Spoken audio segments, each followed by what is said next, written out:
Alrighty. Good evening, everyone. The time is now 7:03 p.m., and today's date is June 1st, 2026, and we are here for our regularly scheduled Town Council meeting. Please stand for the Pledge of Allegiance.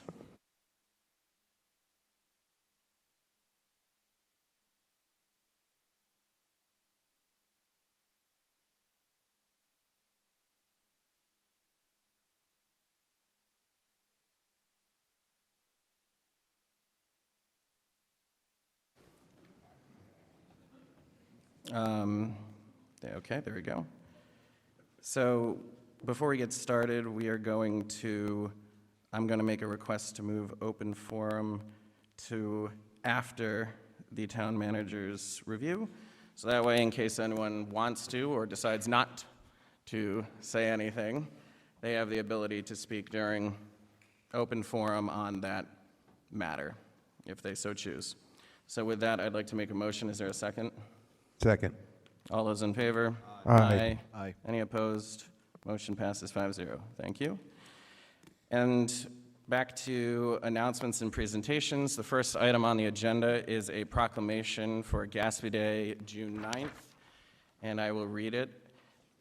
Town of Narragansett proclamation recognizing June 9th and the historic burning of the HMS Gaspee. Whereas on June 9th, 1772, in the waters of Narragansett Bay, a courageous and defining act of resistance took place when Rhode Island patriots attacked, boarded, and burned the British schooner HMS Gaspee in defiance of oppressive British rule. And whereas the Gaspee affair arose from growing colonial outrage over the aggressive anti-smuggling enforcement tactics of the Royal Navy, whose actions disrupted commerce, infringed upon civil liberties, and intensified resentment among the people of Rhode Island and the American colonies.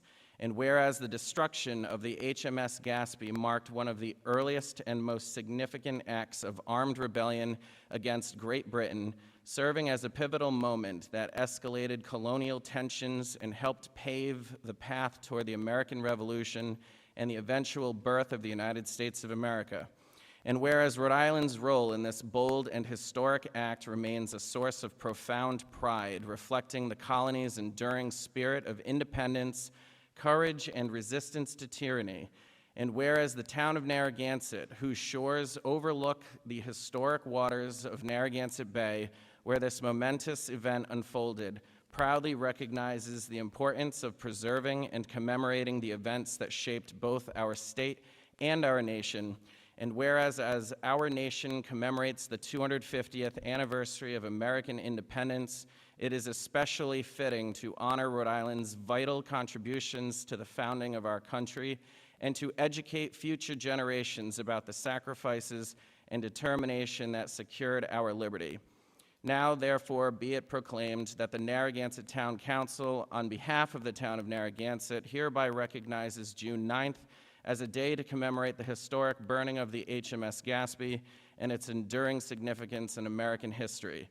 And be it further proclaimed that the residents of Narragansett are encouraged to reflect upon this remarkable chapter in Rhode Island history, to celebrate our state's important role in the movement toward American independence, and to participate in observances recognizing the spirit of patriotism and freedom that defines our nation. And we will sign that today. And I will also remind that there is a Gaspee Day parade, I believe, on June 13th along Narragansett Parkway, if anyone should want to go out and celebrate that event. So next, we have the town manager's update. Pass it off to Jim. Good evening, members of the council, folks here this evening, and those who are watching from home. We have a few updates. The RFQ for the homeowner rental incentive program has been posted and has been advertised. Qualified entities will respond to it. This was approved by the council several weeks ago, and we also will invite other entities that we feel could be fitting for this. There's an item on the agenda this evening. Mr. Durkin gave me a heads up on it a couple of weeks ago. It's an RFP for the affordable housing for two pieces of town-owned property on Boston Neck Road and Old Boston Neck Road. The RFP is completed. It'll be posted on June 5th. And this is on the agenda for this evening, but the project is completed and will be posted upon approval after this evening. The Rhode Island 250 municipal grant funding. The town submitted a grant application for the opportunity for funding for the Rhode Island 250 Commission, and Narragansett is hosting 2 events celebrating the 250th anniversary of our country on Saturday, August 22nd. A historic float parade along Boone Street and a sunset soiree and casino night at the historic Kinney Bungalow on Point Judith Road. Town was notified that we have been awarded a $2,000 grant to assist with these events. The wastewater treatment facility located by Scarborough State Beach. As we all know, we sustained some difficulties with the processing and odor control this past summer in 2025, and we take responsibility for that, and we've been constantly trying to achieve a solution to the problem, and we are confident that the plant is operating optimally right now. We are prepared, and if determined that it is needed to increase staffing throughout the summer, we have a commitment from all the folks at wastewater that they will staff if necessary to provide any additional services. We've been meeting with the consultant and continuing upgrading the plant, and I feel comfortable that we are prepared for the summer, and so that we won't experience what we did last summer. The incident at Narragansett Town Beach on the May 19th. Unfortunately, incidents like this have been reported in Narragansett, Middletown, Rhode Island, Hampton Beach, New Hampshire, Long Beach, New Jersey, and so on. And it's a disturbing trend of unruly conduct. I can assure you that this was not a random act of violence. This was targeted for a specific group, gang affiliates. I am going to invite Chief Rikas up to speak on this matter as a follow-up to the press releases and social media postings. I've shared this information regarding the incident and the staffing levels with the town council, and they've requested that I share these with the public. And I will call on the chief when the agenda item comes up that was sponsored by Ms. Vignali. And I would also like to wish our Parks and Recs director a happy 35th birthday. Congratulations, Michelle.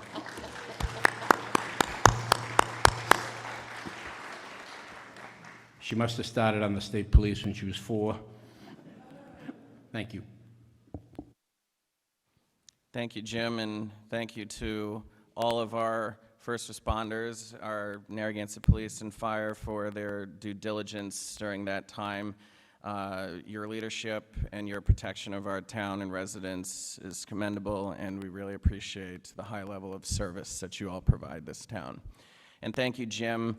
As I was down in Washington during this event advocating for federal funds for the dredging project, Jim was on the phone with me probably a half a dozen times that day with updates very regularly, and I was very impressed with the response that we were getting from the town level. So you may not have seen it in real time in the news, but it was very real and very active, and Mr. Tierney and our first responders did a tremendous job in addressing that issue, but we'll talk more about that at the later agenda item. This is also an opportunity for some town council updates. I know that there's an agenda item as well, but I did want to share that I believe the public knows that I was down in Washington during the last meeting. Mr. Durkin actually came down the next day as well, and we met with Congressman Magaziner and Senator Reed, who both were very receptive to our town's request for federal funds for the dredging project. This was a tremendous, tremendous step forward for this dredging project. I know that there were a lot of people to thank throughout this process. You know, Tony with the Coastal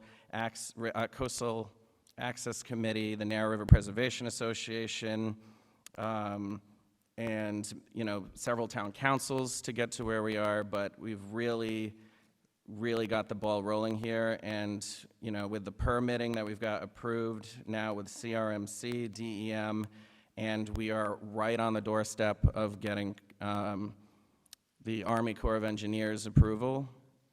It's been a long time coming, but I really feel confident now more than ever that we are going to see this project through, and we just need to figure out the funding side of it, which is another agenda item that we're going to discuss as well, so I don't want to get too much into it. And then last weekend I went back to Washington, D.C. for an affordable housing conference on my own dime. I know that was a question that was asked, who's paying for this, but I like going down to DC. But there was a lot, and I traveled down there with the chair of the Affordable Housing Trust Collaborative, Nick Edwards, who was really incredible with the whole networking opportunity down there. We met a lot of really good people, and I'm very much looking forward to what the Affordable Housing Trust Collaborative comes back to the town council with recommendations based on that meeting. And finally, it's a very special time of year. Our graduates, our senior graduates from the Narragansett High School will be graduating on Monday, June 8th. I believe it's at 6:30. But if you're able to show up to the University of Rhode Island, I'll just say it's 6, so that way you're either fashionably late or you're a little bit early. And if you have the opportunity, it really is a tremendous celebratory occasion for our seniors who have worked really hard over the last year, some of them 13 years growing up in this town. That's at the Ryan Center on Monday at 6 p.m. So we'll see some of you there. Does anyone else have any other updates they would like to add at this time? All right, seeing none, moving forward. To the approval of minutes, is there a motion to approve as presented items B1 and B2? Motion to approve B1 and B2. Second. Any discussion? All those in favor? Aye. Aye. Any opposed? I will abstain as I was not in attendance. Motion passes 4-0 with 1 abstention. So now we will skip over open forum because that is what we discussed earlier, and we will move on to item C1. So we will do the town manager's review, and then we will go back to open forum, just so that we're clear. So is there a motion to review the performance of the town manager? So moved. Second. All those in favor? Aye. Aye. Any opposed? Oh, sorry, no vote to be taken. Well, motion passes 5-0 anyway. So I'd like to invite up Mr. Tierney. Do you want to take your review from there? It's totally up to you. That's where I do my best work. That's just totally okay. So what I'm going to do is I'm going to come down there and just give you a really expensive printout of your review. And then I'll just give a high-level overview of the comments that this town council has provided. And I think you also wanted to say a few things before you get started as well.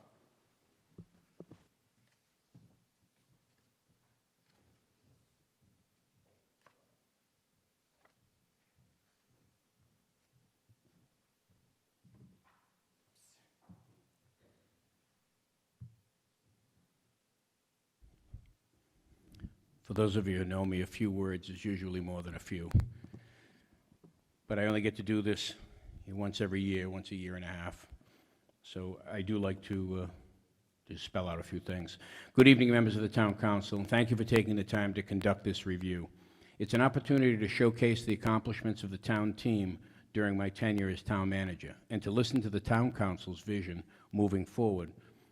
First of all, I'd like everyone to know that there's nothing nefarious about this evaluation. It's simply a component of my employment, which has been done several times over the last 7 years, and I've been fortunate to receive positive evaluations. During my tenure, I've always followed the guidance of the mantra of courtesy, professionalism, and respect, and I deal with others this way, and I expect the same from my staff.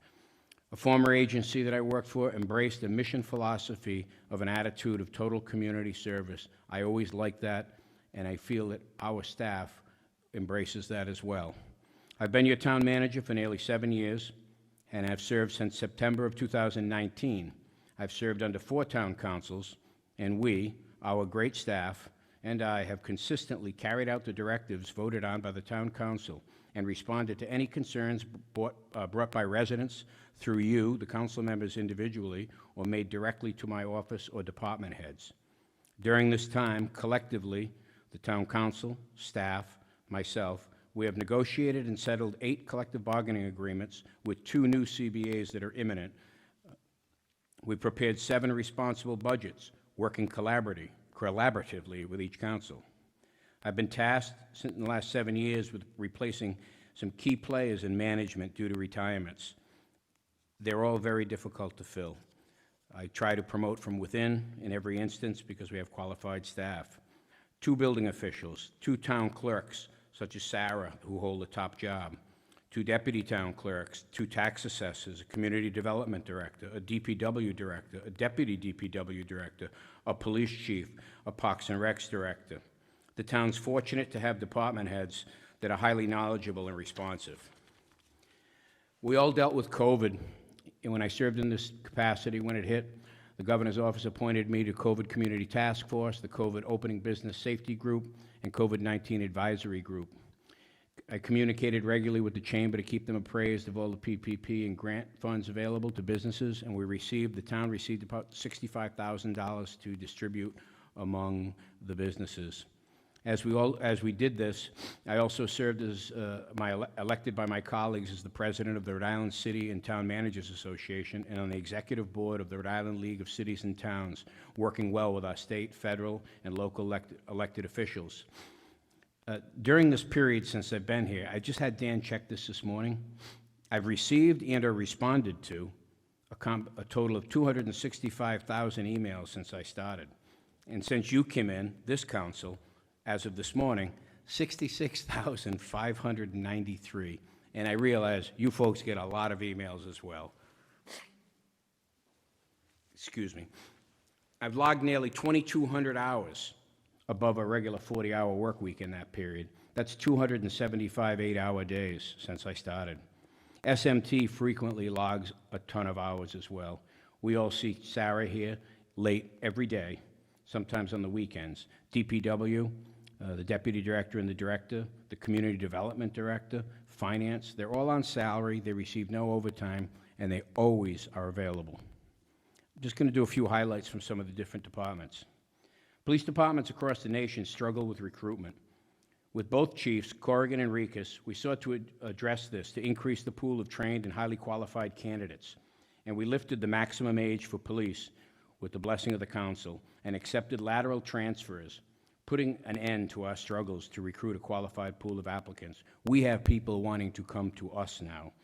The laterals that we hired came to us with over 120 years of experience, 7 officers that we could put right on the road. About the only thing we had to teach them was to learn the area. Community policing. The U.S. Department of Justice awarded a $100,000 grant to our department for a regional crisis intervention team to assist with mental health crises. They've been publicly recognized by the media for this effort in 2024, for their efforts at recognizing the impact that mental health crises has in all of our communities, which we just recently saw at the beach. Our police department is an accredited police agency that has had the accreditation reviewed and approved twice without question. Not every agency is so fortunate. We have a qualified and quality police department that follows the best practices and professional standards. They received accreditation in 19 and again in 2024 without any demerits. The accreditation requires ongoing in-service training, and training is critical, and we do train.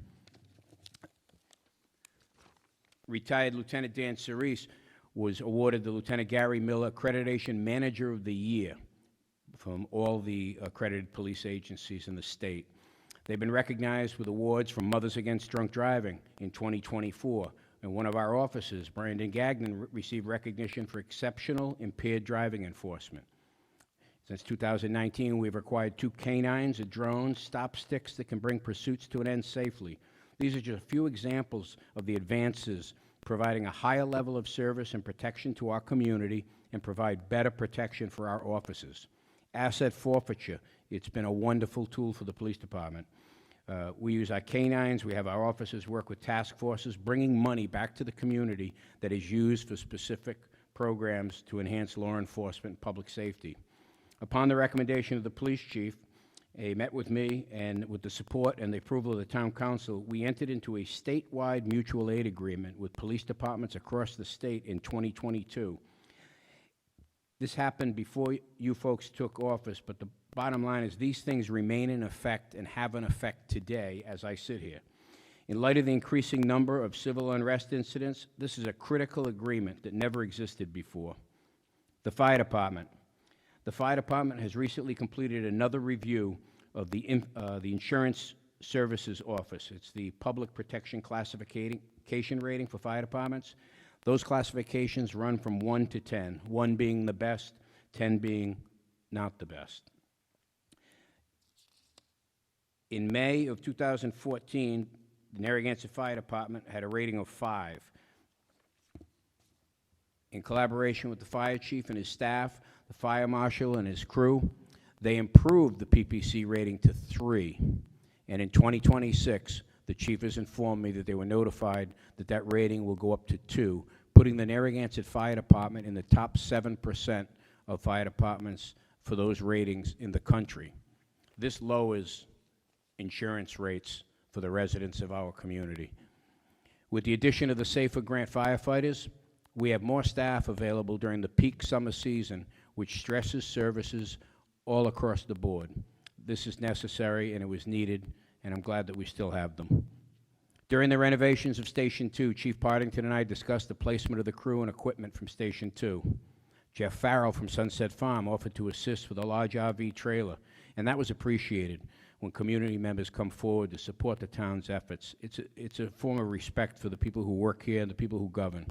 Ultimately, it did not suit our needs, but Chief Partington came up with an idea of Fort Greene and negotiated an agreement to relocate Station 2 to Fort Greene.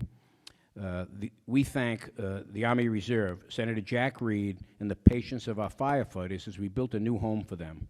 This was provided at no cost to the taxpayer and allowed our firefighters to provide essential services uninterrupted at almost the exact same location that they were stationed at. Financial. The town has maintained a Standard & Poor's rating of AA+ and a Moody's rating of AA2 since and remains so during my tenure. We have no findings with our audit which indicates sound financial practices and accuracy, integrity. There are currently only 4 municipalities with a lower residential tax rate than Narragansett, and we have remained generally in that place since 2019. Keep in mind that those 4 towns that have a lower tax rate than us do not have a full school system, and 3 of them have no paid fire or EMS. We are a full-service community that has continued to provide essential and enhanced services at this reduced rate. The town of Narragansett was recently awarded the Risk Management Leadership Award for all of the towns in Rhode Island for 25-26. Of all the municipalities that belong to the trust, Narragansett was the leader. This is due to all the programs that we use through them to reduce risk and save money. We have had cost savings of hundreds of thousands of dollars by utilizing some of their programs and services. I am honored that we were selected, as you are. I appreciate all the work staff have done to benefit the town and our employees, which allows us to provide a better level of service to the community. Also under finance, I combined the human resources and executive assistant into one position, who also is the ADA coordinator. It was a trial run initially, and it eliminated the cost of one additional full-time employee. It has worked wonderfully. 2 labor unions took a 0% raise in 2021. To date, the savings to taxpayers exceeds $1 million. A while back, in probably 21 or so, I located an ordinance with the help of Steve Dano from DPW about the Woodruff Avenue traffic signal. For years, we were paying for the repairs to that, yet there was an ordinance on the books saying that that was the responsibility of the 2 abutting property owners. The town saved nearly $70,000 when both of those properties paid for it, and they continue to pay for every single repair to that location, not burdening the taxpayers with that. The Galilee landing fee, it's a fee imposed for people who travel back and forth to Block Island, and that supports the security and traffic control and cleanup efforts in Galilee. It's based on a state law that's been in existence for decades. When I came here, it was 35 cents. The account was getting depleted. The people who were working the detail, it was the worst paid detail rate in the state. We had difficulty filling it, and it wasn't very pleasant to work with intoxicated people coming off the boat, people driving the wrong way, officers having to make arrests. It increased from 35 cents to 50 cents based on a resolution from the council when I approached them. Again, I came to this council in 2025 and requested an increase from 50 cents to $1. We did this in a parallel approach with New Shoreham, and that was granted, and it remains that now, and the fund is strong. New Shoreham and Narragansett agreed at the time that we will pursue an increase on these parallel paths again when needed. It is not at this time. Savings, I haven't spent a dime on town funds on travel or conferences since being appointed. We've received $13.25 million in grant funding. We have nearly $17 million in capital projects in progress or completed. Received a grant award for the congregate meal plan in 2021, and this came to me, Michelle Kershaw brought this to my attention, and Steve Wright, the former director, and to date, this is one of the best ones. 29,000 meals have been served to our residents that use the center. There have been major capital projects to include, but not limited to, town hall, wastewater, water, the beach wall, portions of the library, Station 2, road improvements, and the list goes on. Training is an important component for all staff. And every year I nominate staff for the spring and fall sessions of the Municipal Leadership Academy held by the Rhode Island League of Cities and Towns. I will do so again this fall. I also nominate staff to participate in the Senior Management Institute at the Roger Williams University through the Trust. We've sent people in 19, 22, 23, 24, 25, and 26, representing Fire, Parks and Recs, DPW, and the Town Clerk's Office. Police already have extensive training. It's required by their accreditation. Fire also has mandatory ongoing training, and they've expanded their water services and rescue, which makes sense because we are a coastal community, and they do a fantastic job. I've seen their drills. I've read their reports. I know what they're capable of, and they do a great job. IT participates in annual programs and frequent training, often focusing on security measures and protecting our residents' data. And again, the list goes on. I embrace pertinent training for all staff that benefits their job performance, which ultimately benefits our residents. A few miscellaneous items. When each council comes in, I prepare with the assistance of staff, a transition manual for all incoming town council members to update them on some issues, no matter how attentive they are to the town business. Some things slip between the cracks that are going on between the council and the staff.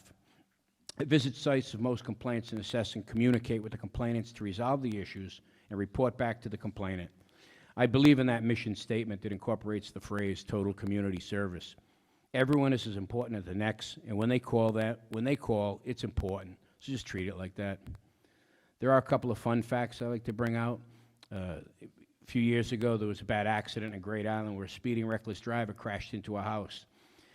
It was a mess. At the time, we received a lot of calls. The supply chain was slow and getting materials was delayed. These are small things that people don't know about that the staff do on a regular basis. DPW sat down with me and Jeff Farrell from Sunset Farm. Next thing you know, Jeff donated the dock pilings and DPW installed an aesthetic barrier along with the rocks on the curb to provide a safety barrier which meets traffic safety standards. And you can see it when you go over the Great Island Bridge. You'll see it as you curve to the left on Conch Road. We also received a host of coyote complaints from Great Island a while back, and we started a little bit of a public information campaign at the request of some of the residents, asking what they could do. Between the animal control officer and DEM, it was mostly us, but it consisted of posting signage and providing a website to the residents' association about coyote abatement, if you will. Narrow River dredging, Alex pretty much said it all, but TC past and present, the staff and our community partners have been working on achieving this goal. We have never made it this far. We are waiting on the final permit and some other logistics before issuing the RFP, and I want to thank everyone involved, the town council, the staff, the Metatuxet Improvement Association, the Narrow River Preservation Association, and the list goes on.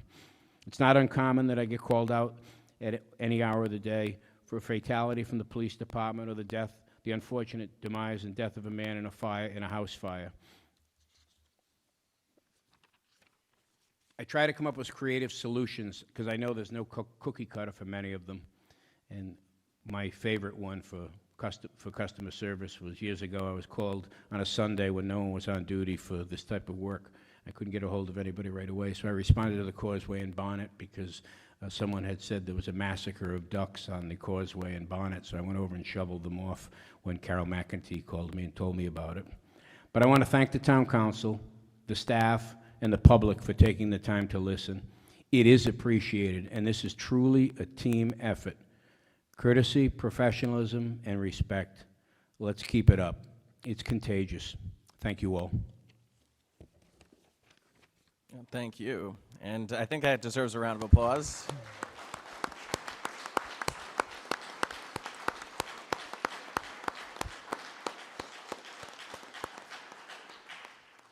I don't think you really get enough thanks or appreciation on a day-to-day, and I appreciate you actually asking for this review to be done publicly, because there's a sense of understanding the gravity of the job that I think gets lost with residents and just the general public as a whole.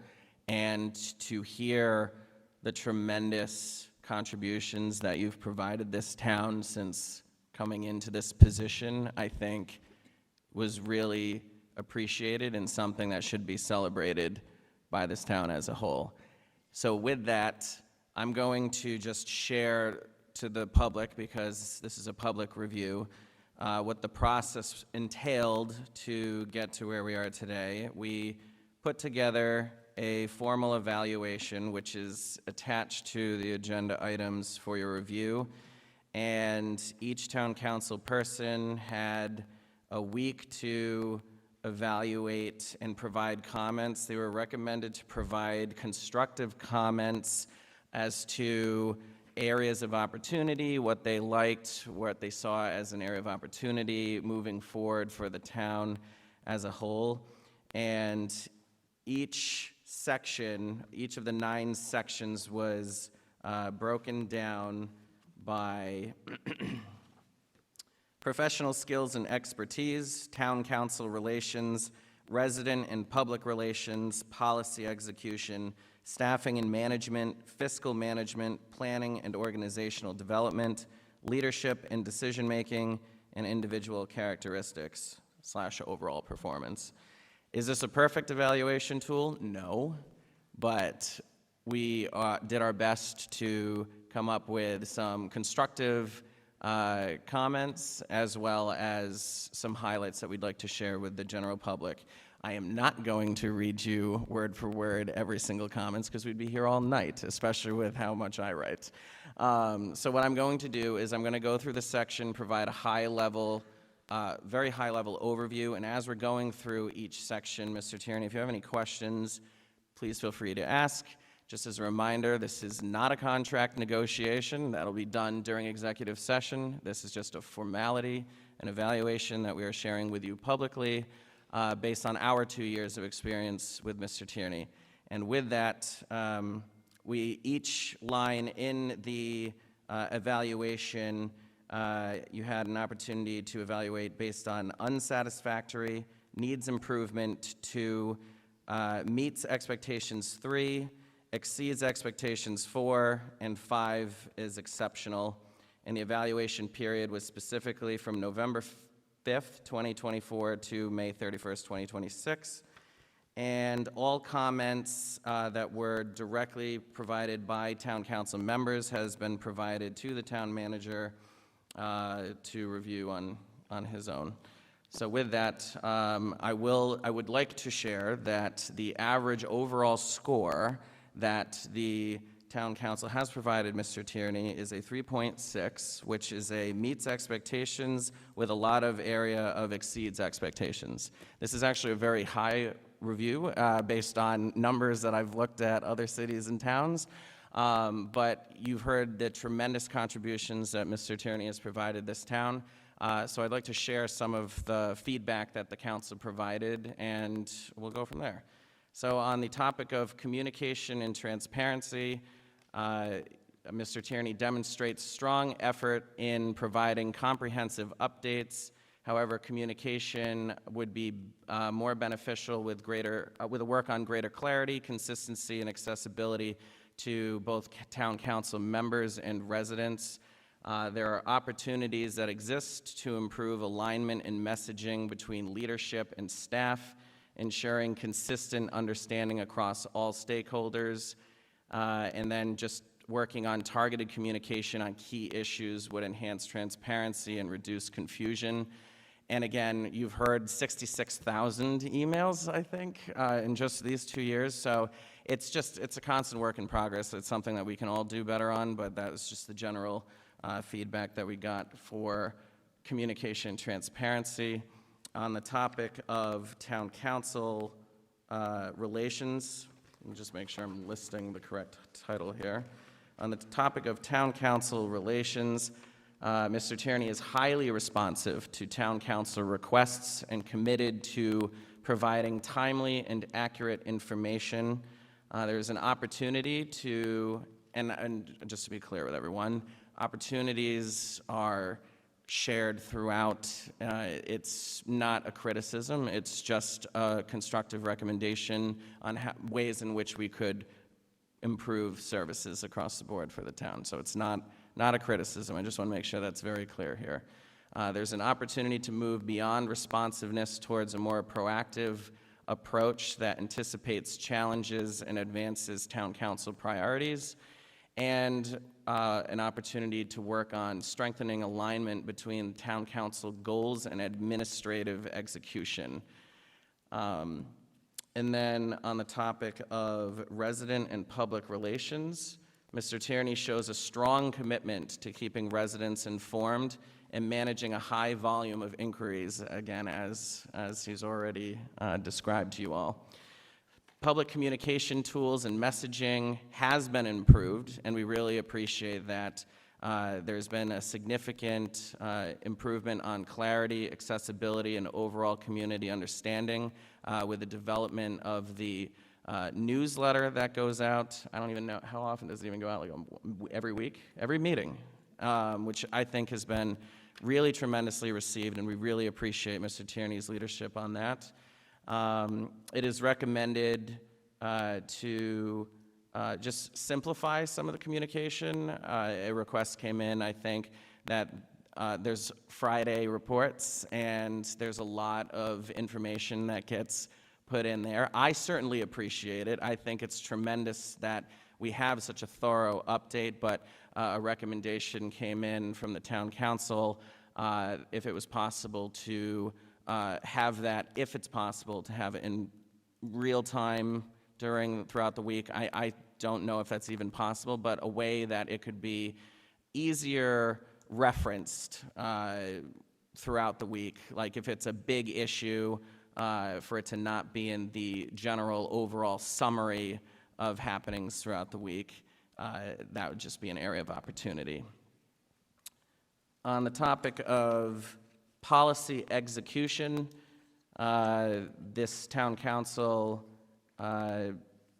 has recognized that Mr. Tierney effectively implements council-adopted policies, but there remains an opportunity for consistency in how it gets translated down to the department-level execution. Opportunities exist to strengthen ordinance enforcement and ensure staff actions are aligned with council intent. And just hope another request that there's continued focus on organizational alignment will improve overall effectiveness. On the topic of leadership and management, this is where Mr. Tierney received some of his highest remarks. Leads a capable and professional team with strong performance demonstrated across departments, particularly in structured processes like budgeting.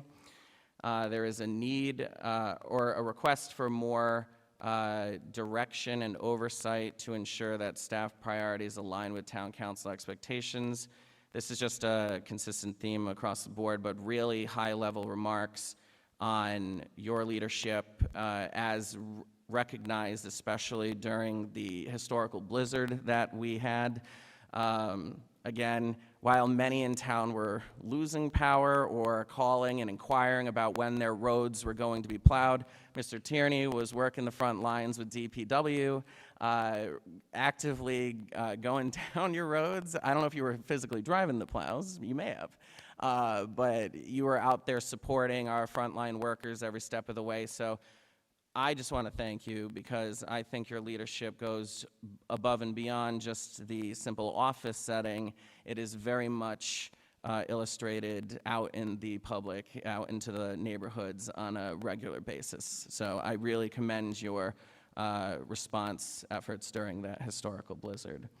And again, recognized for your hands-on leadership and support during high-pressure situations. Another area of high remarks was let me just make sure I'm ready. Fiscal management demonstrates strong, very strong financial management, including well-structured, timely, and balanced budgeting processes. I think it was shared by most members on this town council, actually, that it was really impressive just how well organized the entire budget process was, and how the team, the department heads under your leadership responded to our inaugural budget season during year 1 of this town council term, that in year 2, you were able to pivot and move everything forward for us. So not only were we able to get through the budget in a timely manner, we were also able to ask questions and work with the finance team, and I know how much time and effort goes into any ask that comes from residents or the town council. So again, just really impressed throughout that entire budget process, and it's illustrative of just how well collaboration and transparency can get things done in this town, and that was very much appreciated. On the topic of collaboration, let me make sure I'm reading this right. On the topic of planning and organizational development, the council recognizes that you maintain professional relationships with leadership and stakeholders at the federal, state, and local levels with a focus on long-term planning. An area of opportunity exists to strengthen collaboration between the council and the staff and community stakeholders to establish a more clear shared vision, and that is also something that the town council recognizes as an area of opportunity as well, that we can improve transparency and clarity, and I think that was illustrated during the efforts with the newsletter that goes out to the town and some of the agenda items this evening as well. On the topic of leadership and decision-making, the town council has found that Mr. Tierney displays sound judgment and decisiveness, particularly in complex or high-pressure situations. It has been referenced from your tremendous background in the police force that proves to be advantageous and supportive on your initiatives and in your leadership role. And then there's the area of opportunity, again, when it comes to improving just communication across all channels.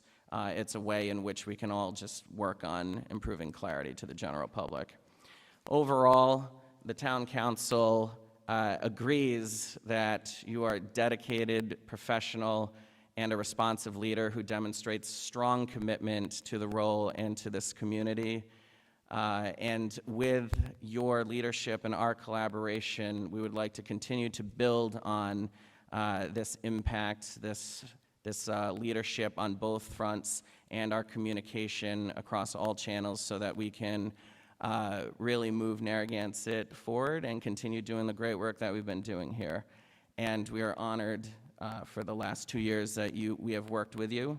And I would also echo, you actually said I don't think you left a thing out of your soliloquy, but I was really impressed. Before we were even brought in on day 1, Mr. Tierney reached out to all newly elected town council members, and we were told very often that there is no formal training, no formal rundown of this is how you do this is how you do that.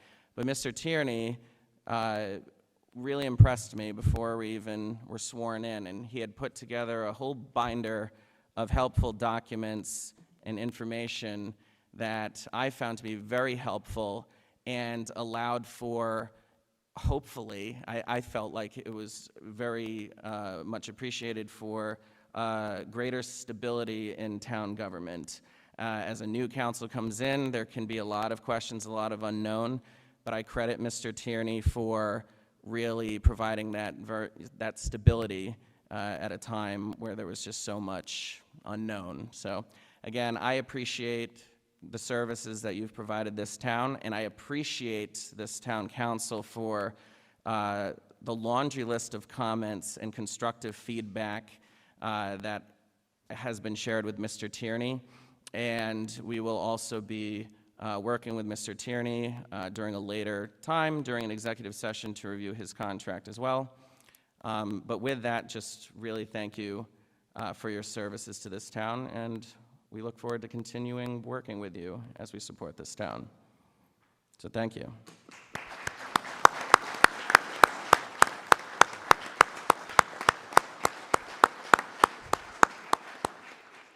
Alex, thank you for your comments on behalf of the council. I appreciate it. I'll take them into consideration and do the best I can. I assume to assist me in achieving those goals, the comments of the individual council members will be shared with me at some point. Yes, if that's your request, all of the comments that were shared by individual town council members has been shared with you in there, but if you'd like to know specifically who said what, I have a record for that as well, and I can share that for you at a later time as well. That's fine. Thank you very much. You're welcome. Thanks for your time. I appreciate it, all of you. And thank you. So with that, does anyone on the council have any final remarks, or are we good to move forward? Can I Oh, yeah, go ahead. Mr. Tierney, I just want to thank you for all the work you put in for the last 2 years that we've been here, almost 2 years. We've got another 5 months. It's going to be okay. But you've done a great job, and I support you 100%. So thank you so much. I appreciate it. It's been a pleasure working with you. Thank you. Anyone I else? look forward to working longer with all of you, or some of you, or whoever's running. I have no idea. Thank you. Anyone else have anything? Thanks, Jim. And thank you, Alex and Donna, for working out this nice little program. It was very helpful, and hopefully it'll be helpful for the process.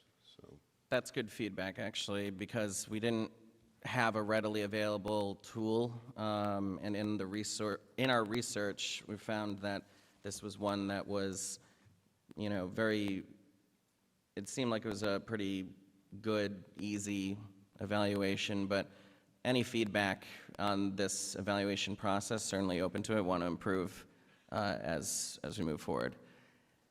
Anyone else on the council have any other comments? Good. Thank you for your service, Jim. Thank you, Ryan. All righty, and thank you again, and with that, we will move right into open forum as my iPad decides to update and restart at a very inopportune time, but that's why we have a printout of the agenda. So we're going to move on to the open forum comment, and as a friendly courtesy, all comments are limited to 3 minutes. We are going to adhere to the 3-minute rule. And the comments of citizens addressing the council are neither adopted nor endorsed by the body, but heard as requested. Excuse me. Public comment will not be taken on matters involving open litigation. Please speak orderly and respectful, state your name and address, and speak only on topics not on the meeting agenda, and please be limited to 3 minutes. The 3 folks that have signed up: Alex, Edward Famighetti.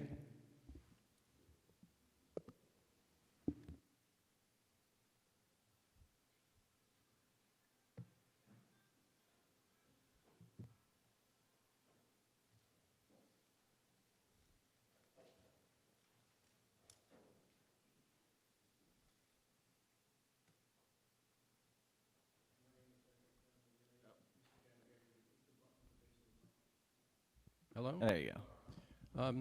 My name is Edward Famighetti, and I reside at 170 Boston Neck Road. I'm here to express my disapproval and distress at the efforts of the current town council to relax the town zoning regulations enabling real estate development that will promote the building of larger houses on lot size of a given size, and by extension, the crowding of student renters into dwellings developed in many cases by absentee landlords. And at a time when our sewer and water facilities are inadequate to serve the present Narragansett population. I'm distressed too by the current council's selective removal of zoning board chair in favor of one of their own choosing. more favorable to their ideas about real estate development in the town, their opposition to the former planning board chair, and it's rumored something in regard to the town manager. I'm more especially here to speak about the Middle Bridge property. I was on the Land Conservancy Trust Committee when we negotiated its purchase for the townspeople of Narragansett, fearing what might happen to this special place if it fell into the hands of developers. At that time, it was said that the town itself did not want to act as landlord with respect to this property, but many years have passed and there have been rentals on the property that do not pertain to its recreational and educational uses. More to my point is the fact that this and prior town councils have been remiss in their stewardship of the property. This is a principal entrance to the town of Narragansett, and yet the unoccupied buildings have not even received a coat of paint in more than 10 years, and the buildings appear derelict. This amounts to demolition by neglect. I urge the council to address this blight, at least by restoring the exterior of the buildings in anticipation of future recreational and educational use, or else demolish them if the townspeople do not wish to preserve them. Thank you. Thank you. Patrick Doherty.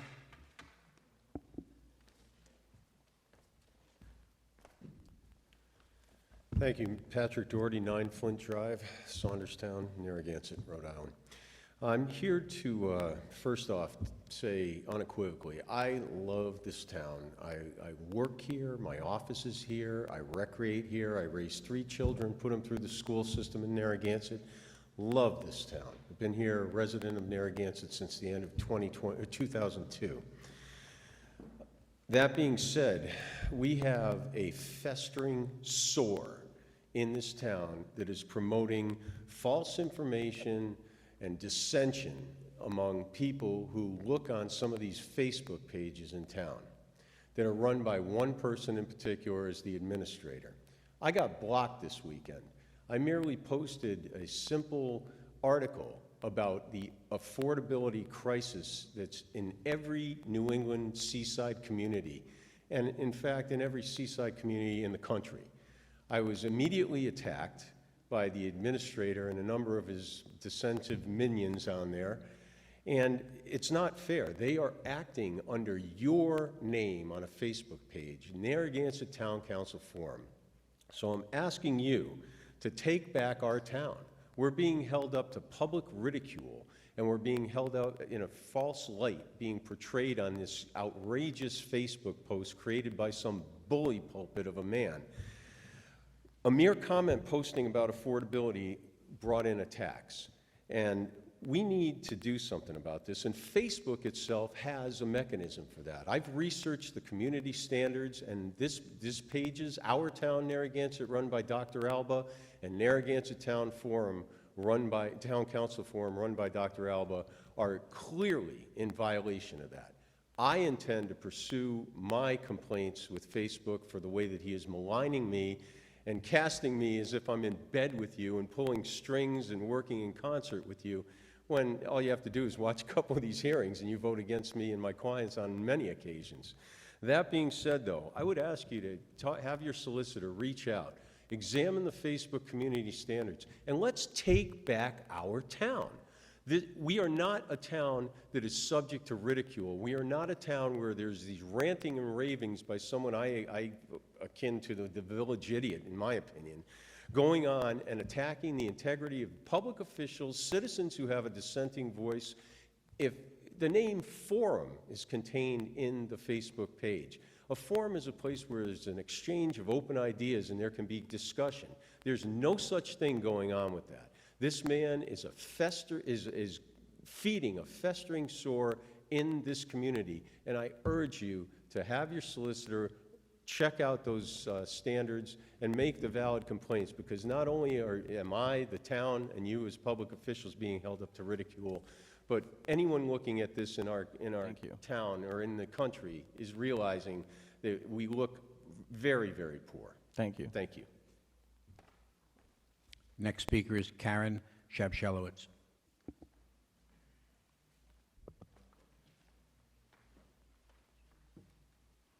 I don't know where to begin and where this is going to end. Oh, Karen, could you just state your name and address for the record? Karen Shabshelowitz, Thank you. 63 Wanda Street. And why isn't the solicitor here? He has an excused absence. He's going to be late for the meeting. Well, I think But I don't want to take up your open forum time to answer that question. I was asking a question. No, I know. He has an excused absence. I totally disagree with the council's wrapping their arms around each other and going in solidarity without even having, I'm speechless, without even having public input into an evaluation before you all pat yourselves on the back, and Mr. Taney pats himself on the back. Now, maybe he hasn't done anything illegal, maybe he hasn't done anything criminal, but I find the atmosphere in town, it's like ninth grade. I'm 80. Ninth grade, we learned about civics and checks and balances. And excuse me, wasn't that your lawyer that just spoke, Mr. Durkin? Please keep it on town. Well, I'm keeping it on the topic, but there's a matter of checks and balances and self-evaluation and town evaluation.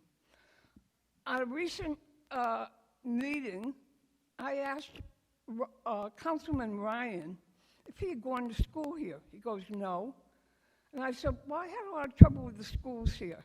He goes, what, was that 100 years ago?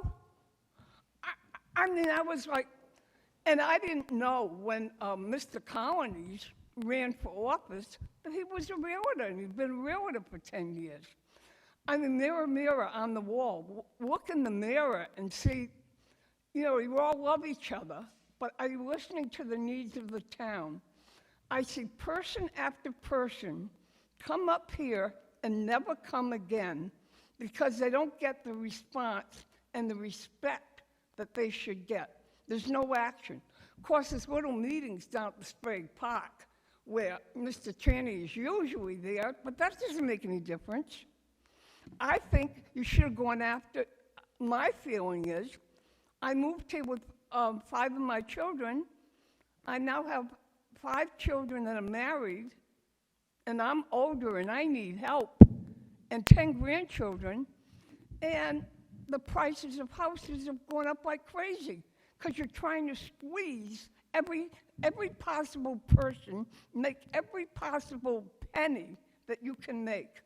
It's, have you gone to URI and spoken with the president and say, why aren't you building more dormitories? Because the town is all filled with students and tourists. And that makes more money for all those realtors out there. What about bringing families into town? Thank you. James, you missed my speech. Thank you. No, I don't We ha- consider we it have to- appropriate at all. And I think James should have been here from Thank the you. beginning. And I think before you did the evaluations, We you have to should have move- had public input. We have to move forward. Thank you. That's the last one that signed up. Anyone else for open forum? Yes.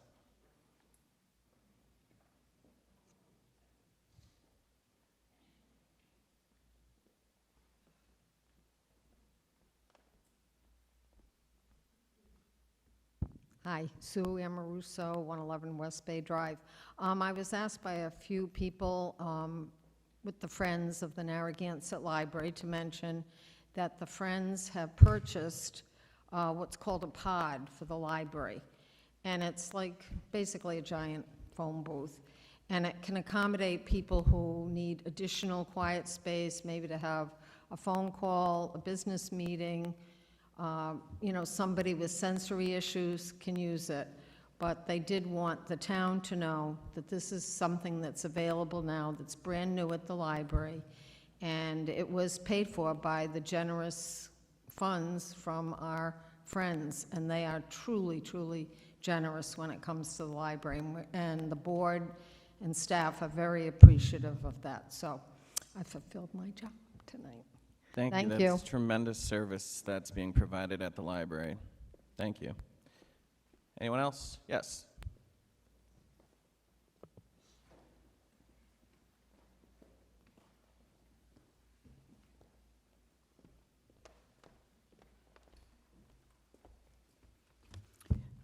Good evening. Carolyn Petroselli, Rockland Street. I wanted to just mention that I know that on the agenda tonight you're including a discussion that's J1 on the resolution to send to the General Assembly about the legislation for library funding. I'm not going to discuss that here because I know I can't. But what I don't see on the agenda is the town council, a discussion on the resolution that the planning board sent you after the April 21st meeting they had about legislation for planning and zoning. My question is, why aren't you addressing that draft resolution that the planning board recommended you send to the General Assembly? You know, I don't want to make assumptions that you would be deliberately ignoring their recommendations. So what I did was, in the event that maybe you lost or misplaced what they had sent you, that resolution that was requesting changes to the House Bill 8004 that related to the cities and towns, which was the Rhode Island Comprehensive Planning and Land Use Act. I made some copies so that if I can give them to people here, so that you can place them on the next town council agenda in the next meeting, because we've had, since that 21st date, I believe this would be the third town council meeting, so you had 3 opportunities to put it on. So my question is, why not? And will you be putting it on for the next one so that it can be discussed? Because these are recommendations they sent to you. And I guess you would want to be looking, why would you bother to ask them for these recommendations? So may I give them to? Yes. Yes, okay, thank you. Thank you.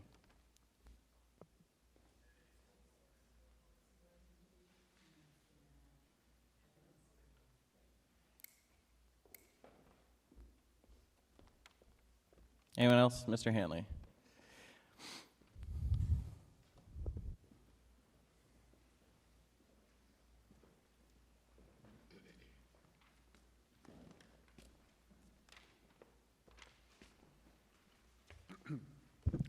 John Hanley, 10 Wilderness Drive.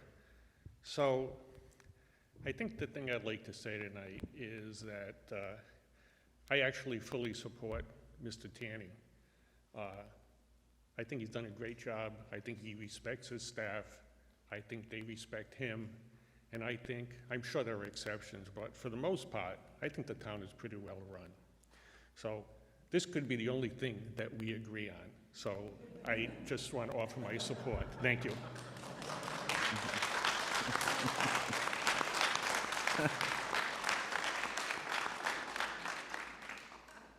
Anyone else who hasn't spoken for open forum?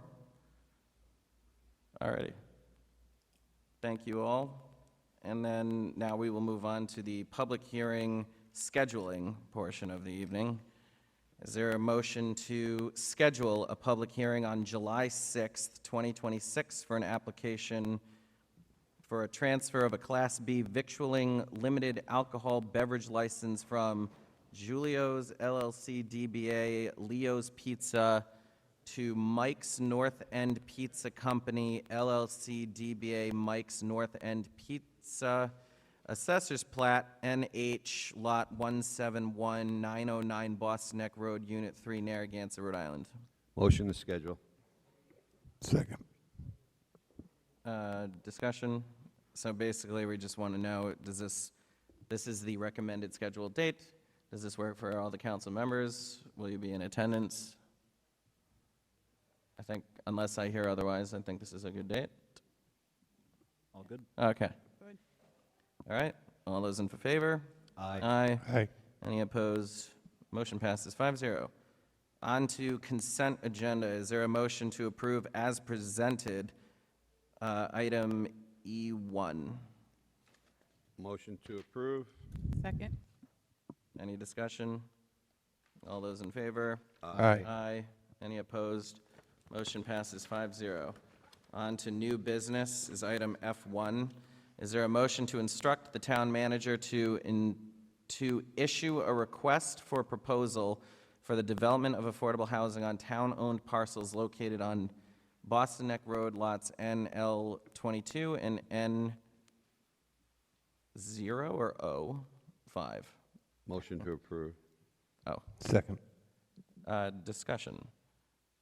So I believe, who is this? Is this you, Mr. Durkin? Yes, I just wanna see who's sponsoring it. Affordable Housing Trust. So Okay.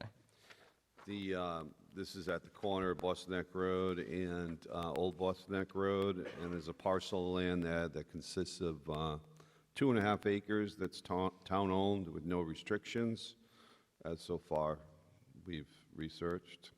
We're going to ask for an RFP for development for some affordable housing units. And hopefully we get your support. Thank you. So I do want to just, as it did come in as a written comment, and this person did reach out to me as a resident of Narragansett, wanted to echo concerns for this property, looking at those two parcels on the town GIS and RIDEM environmental resource map. RIDEM snippets were provided to the town council. It appears that there may be conservation interests owned by the town since 1989. Didn't notice a mention of this in the documents, so just wanted clarification on that. A suggestion considering looking into NL23, which is directly across the street from the two parcels, approximately 2.38 acres. And I already got a response, which was very impressive, from our Affordable Housing Trust Collaborative on this very inquiry, and said, and it was shared, that a huge amount of time was spent researching deed information on these two parcels, looking to develop going back to the mid-1970s, unable to uncover any conservation easements on those two specific parcels.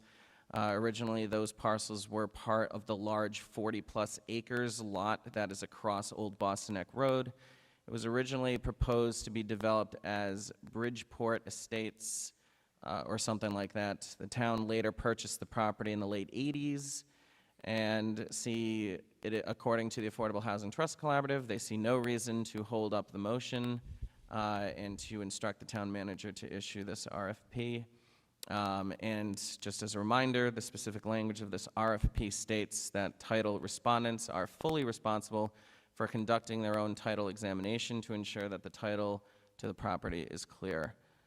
So, just wanted to provide that, as I know there's a resident who had inquired about it, and we were able to get an answer prior to this meeting from the Affordable Housing Trust Collaborative, and I support moving forward with this RFP as well.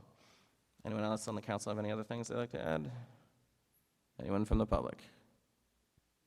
And if I don't see you, just shout. It's a little bit blurry up here. I'm realizing I might need glasses after all this. Just a point of order on the agenda Yes. item, on the email that you just read. The RFP is done. It's going to be published on Friday. Oh, perfect. It's already done. Okay. Jim so gave me a heads perfect. up on it a couple of weeks ago. We started working on it with Cliff. Oh, thank you. Purchasing, and we got the wetlands, the initial one done, and we attached it to it. So that's all going to go out and be published on Friday. Excellent, and really appreciate the communication across the channels there, and again, very, very impressed with the fast turnaround time there, so. And we'll do a title search in the meantime on that, right, Jim? We did on the previous, because it was dragging so long with going forward. The council wants to do a title search on it. You can ask me to do it, but that is a component of the actual RFP that we worked on with Cliff, that the respondent would be responsible for it. Okay. Yeah. Okay. I mean, if you want me to do it, I can send it out. I mean, long as we don't have to pay twice, that's all. You know, I hate to go forward and get people excited and. We did it with the other Boston Neck Road parcel, just to make sure we'd put so much work into the RFP and the research that was done. Well, let's just check this on our own first, instead of burdening a nonprofit with looking into it. Yeah. Anyone else on the council? All right, all those in favor? Aye. Aye. Any opposed? Motion passes 5-0. On to item F2, is there a motion to direct the town manager to schedule a meeting with all stakeholders from the town directly involved with the security, maintenance, and operations of the beach to review plans, policies, and positions, including the days leading up to the beach opening, as well as after the beach closes in September? So moved. Second. Discussion. I don't think you need to speak any louder than you normally do, but I think the mics are much Great. louder tonight, so thank you. that was a great I job, could hear. Dan. So Councilor Vignali, I believe this is your item. I think I co-sponsor this with you, but you're the lead on this, so. Thank you. Thank you. As we know, we've had incidences at our beach prior to opening in May with large crowds visiting the beach. We've also encountered incidents from time to time during the beach season. I believe it's time to review, revise, and refine our current policies. This should be done with all stakeholders at the table, including the Parks and Rec, police and fire, school personnel, DPW, and the town manager, and representation from this council. Last week, we experienced a serious situation in which large numbers of young people gathered and 3 individuals were stabbed. This situation was handled immediately by our police chief and police department. While the town manager has assured me that there was a plan in place, I believe we need to revisit that plan through a more proactive lens rather than relying primarily on reactive responses. We need to be better prepared when we know that events such as student beach days, proms, graduations, and other gatherings are likely to bring large crowds to our beaches, both before the season opens and during the season. Communication is essential.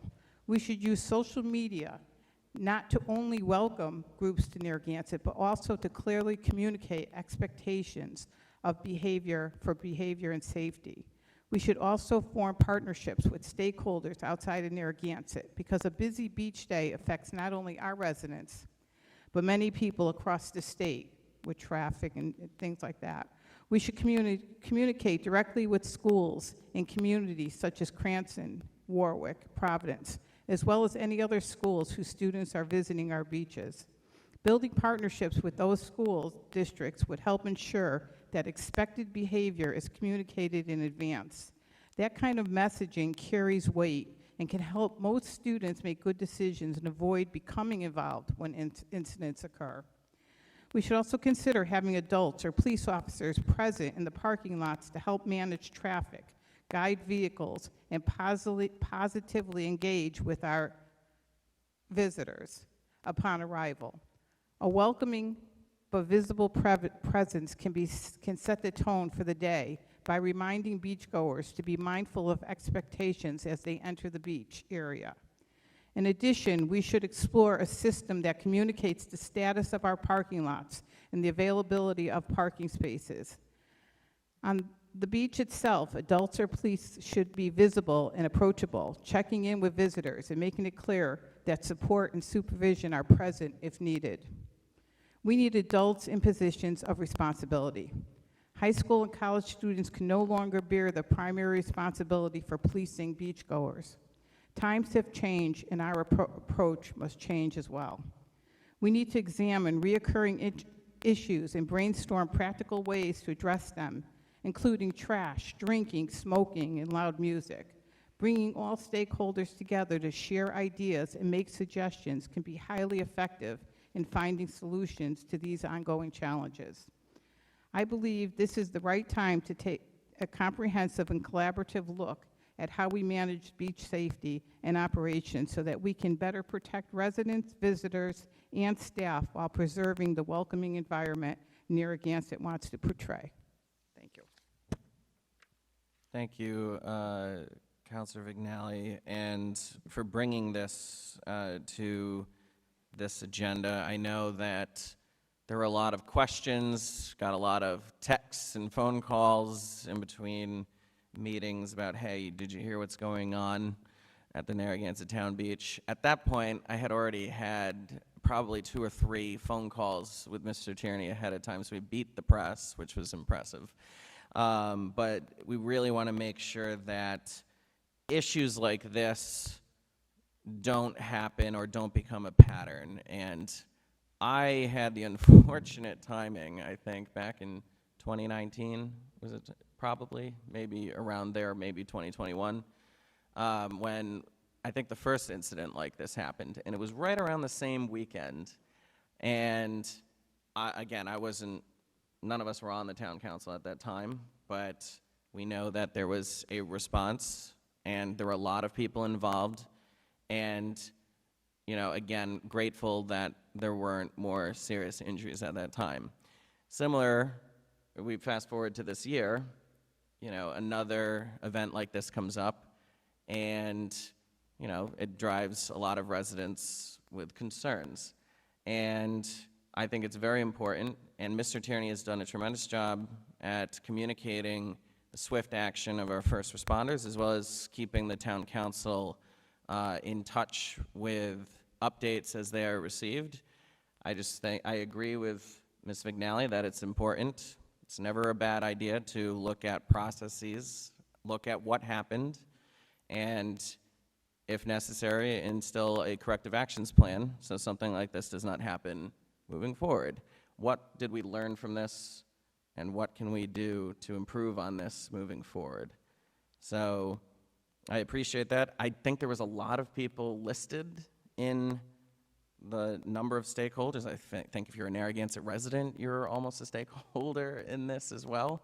So I know that Mr. Tierney has also been in collaboration, I think, on the direction of this. Did you want to add something to this particular item? I think that you had mentioned during your updates that there was something that you wanted to add or bring up the chief at this time. Yeah, I mentioned during the update I was going to discuss a little bit about it, and I met with you before the meeting. Yes, And thank you you. had mentioned Donna's agenda item, and then I approached Donna just before the meeting that this might be a better time Yes. to have the chief update the folks based on Donna's agenda item. And the chief can speak on, normally we don't speak on specific staffing and security measures, but let's put it to rest and let's let the chief explain to us exactly what we had available that day and the next day. And it's an after-action report is always good, and there's still part of the investigation that is ongoing as well. And when it's all completed, an after-action meeting will take place, and we can certainly move forward with this at the same time. But I would like to invite the chief up now just to discuss any updates since the press releases and to go over the staffing at the beach on that particular day. Thank you. Good evening, Chief. Good evening. Thank you, Mr. Tierney. Just an update on the case without saying too much because it is still under investigation. As you are aware, one male was arrested. We got enough information to have an arrest warrant signed for a Willie Medina.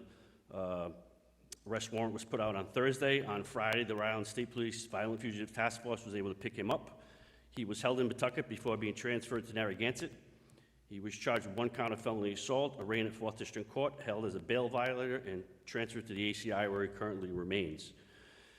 As also reported earlier, Medina was currently out on bail from a Pawtucket Police Department case in which he was charged with license required to carry a pistol, fire in a compact area, vandalism, and disorderly conduct.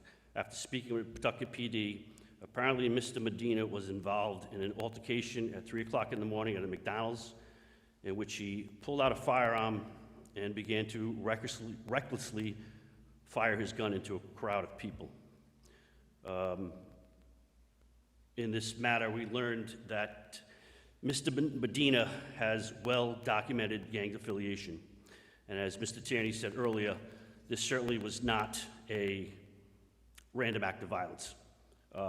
This appeared to be planned. This appeared to be retribution. Like I said, the case is still in investigation, so I'm not going to say too much. But but from what we were told, that this was going to happen no matter what. One gentleman even told me 50 cops could have been here and this was still happening. So unfortunately, that is the type of people that we unfortunately have to deal with. None of the suspects at this time were locals, and none of the victims were locals. As for staffing on that day, we had talks the prior week due to the fact that we knew that the weather for Tuesday and Wednesday would definitely attract the beach crowd. I also spoke to Director Kershaw to see what she had for staffing on Tuesday. The police department had no knowledge of the Tuesday being a skip day or a bunk day, whereas in the past, some departments from up north, Pawtucket, Cranston, Province will call us and give us a heads up, or the Fusion Center will call us and give us a heads up. We had no such calls and therefore no such knowledge of what was happening. Throughout the day, there were numerous officers on the beach, in and around the beach, in the parking lots, and in the direct area. We were there on foot, we were there on patrol vehicles, we were there on the UTV. There were officers in uniform, there were officers in plain clothes, and throughout the day, we responded to several calls. Some of these calls included dogs on the beach, bridge jumpers, parking issues, traffic issues, motor vehicle stops, unruly teenagers, disturbances, teen drinking, motor vehicle accidents, and a physical altercation in which some persons were detained, but no victims came forward and no cooperating witnesses. At this point also, in regard to the stabbing, we have gotten very little, if any, cooperation from the victims and almost no witnesses coming forward. For staffing on that day, after 11 o'clock, we had 3 plainclothes detectives, 2 captains, 2 lieutenants, and 2 patrol officers on the beach specifically. So from 11 to 3, there were 9 officers on the beach. We also had a paid traffic constable directing traffic in and out of the North Beach and South Beach lots. We used the police vehicles, we used police UTV and canines.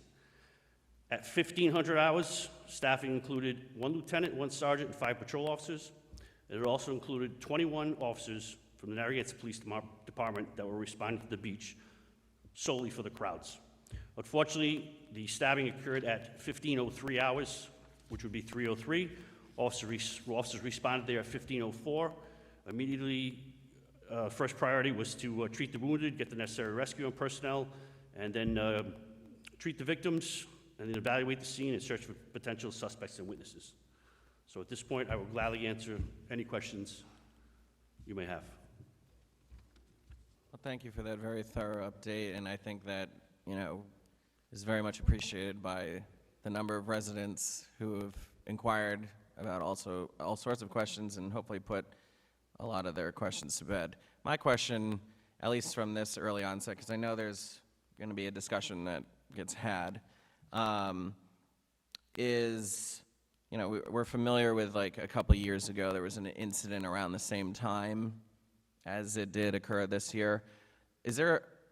Is it regular, has it become a regular thing in the preseason to have X number of officers present at the town beach to provide that security as a result of that incident?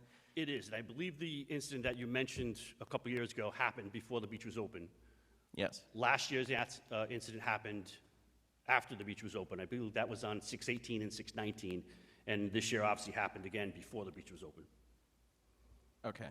So again, it's clear that, our parking lots are going to be open, and there's going to be all sorts of a variety of people who are going to want to come to the beach, especially get that last really nice. It was honestly, it was a series of unfortunate events because of how but it was like the perfect hurricane, the perfect storm of beautiful weather right before Memorial Day weekend, right as kids were getting done with school. So it was the perfect recipe for a large number of people to come down to the beaches. And I know that, and many know, that it wasn't just Narragansett that saw this kind of an issue. I think there was something at Second Beach, maybe even another one at Scarborough. But the reality is we know that there's going to be this strong influx of people that come before our traditional beach season has opened. So I think part of what this agenda item is alluding to is, are there any additional corrective actions or actions that need to be taken for us as a town to be better prepared prior to our season being up and running, being at full force, to prevent issues from like this happening moving forward. And it does sound like you guys have done a tremendous job at being proactive on this, but I think the idea of this agenda item is, what can we learn from this? What kind of corrective actions can we take as a result of this?